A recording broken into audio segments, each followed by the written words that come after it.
Such a fantastic preparation this time last year, about to complete the line. Pericles standing well in close. Here's attrition. Completes the line. For Ben Mellon, who won the race 4 years ago. They're set for the Futurity. First of the Group 1s, and away they go. Nugget a touch slow. Pericles bounced quickly. Led early from Mr. Brightside, Dom to shoot. And out deeper on the track, attrition. Buffalo River's getting into its work. Still 2 off the lead in the first 300. 2.5 lengths, Nugget, followed by Hey Fat Cat and Munameka's last. Attrition led on the opening corner, but Buffalo River claims it now. Then came Dom to shoot. 3/4 of a length away, Pericles, and Mr. Brightside is 5th one off the fence and about 5 off the lead. 1.5 lengths to Nugget. Hey Fat Cat, 2 lengths to Munamek to the railway side.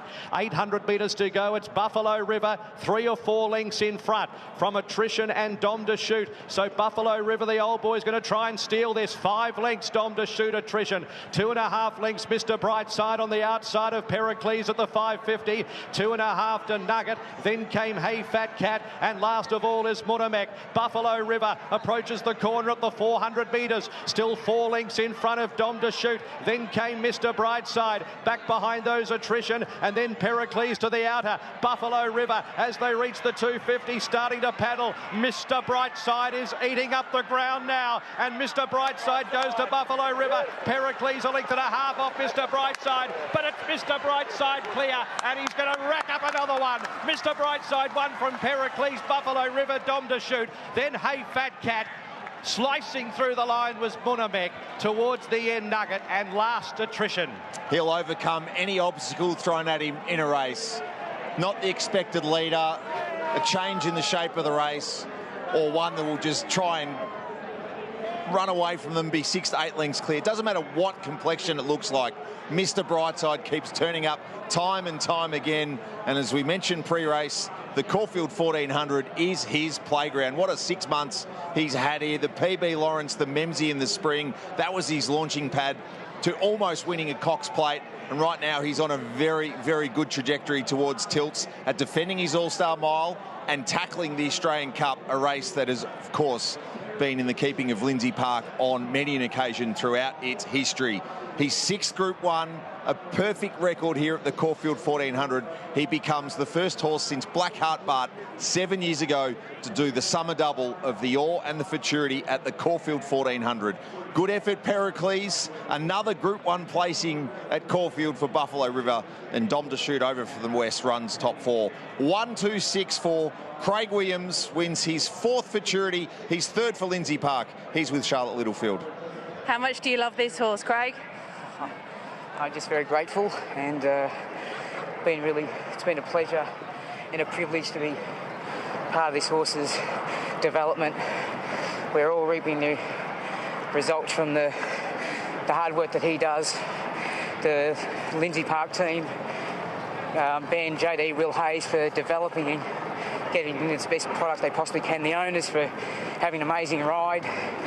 And it is absolutely a privilege. I did give him a pep talk today, and today marks 2 years, unfortunately, of an anniversary of the Russian Federation's invasion of Ukraine. And I told him he had to be tough, he had to be resilient and determined to win. And luckily for me, I have my own Ukrainian fighter here, and he's an amazing horse on the racetrack.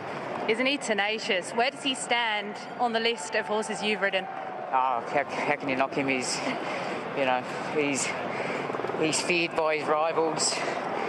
I see, again, it's a privilege for me. I get to jump on him. I guess I feel like Max Verstappen, just jumping on him and spinning him around the track. Willie Strapper has a great handle on him. The whole stable, the whole team, and even leading into this, it was very special because a lot of people now are getting behind Mr. Brightside. We know the song, so it's on my iTunes playlist now. And I think we're going to have to get back to it, aren't we, and listen to it. And you've got to enjoy this.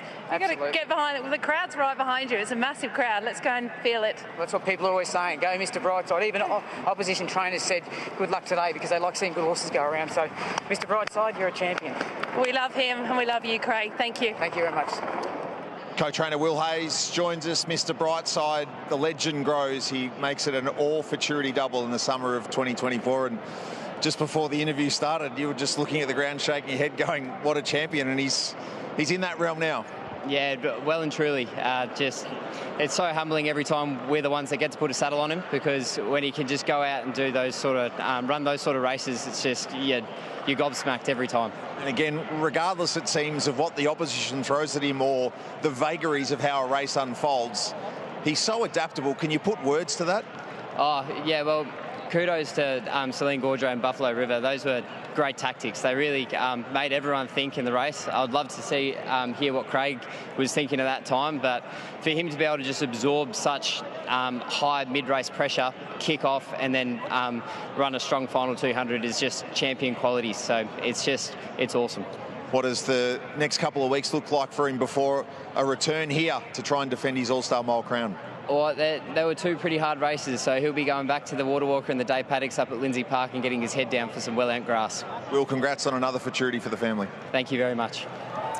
What a great racehorse, and great scenes here at Caulfield as Craig Williams comes back to scale aboard Mr. Brightside, who had to really fight for this victory.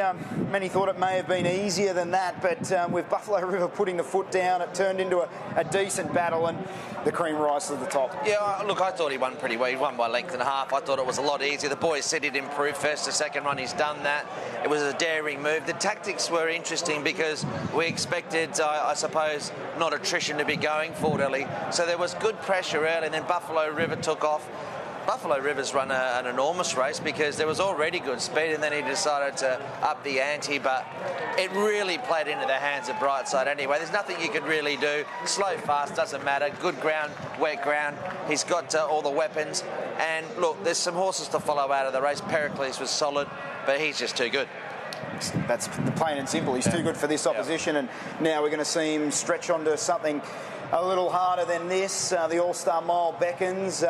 Pericles runs second, so you'd like to think he would potentially get an invite into the All-Star Mile, and he deserves his crack. He's run well in a Golden Eagle in Sydney at the back end of last preparation. He's proven a worthy competitor today. Buffalo River has already got his spot in the All-Star Mile if they want to take it up. So he's the defending champ, Mr. Brightside, and it's going to take a good one to beat him here at Caulfield in a month's time. Pericles deserves a shot. It was a good run today. He's improved nicely from that first up run where he just got a long way out, and it didn't suit those back in the field. He was closer again today, so I would have thought Pericles is right. Look, a bit of it. I don't know what we learnt with attrition today. They jumped and went forward. They obviously tried to. I mean, tactically, it was a strange move. There was going to be good speed anyway. Especially with a horse that's first up. And he's first up, and he's been well beaten. He was beaten a long way out. So, look, hopefully all's right with the horse, but he's better than that. We know that from his 2-rack win. So $1.50 SPs, paid $1.35 on the tote, so good crunch with the Whirlpool in operation. Very popular horse, $1.35. Let's hear from some of the owners. Paul Presti joins me, one of the owners of Mr. Brightside, and we've got used to getting to know a few of you guys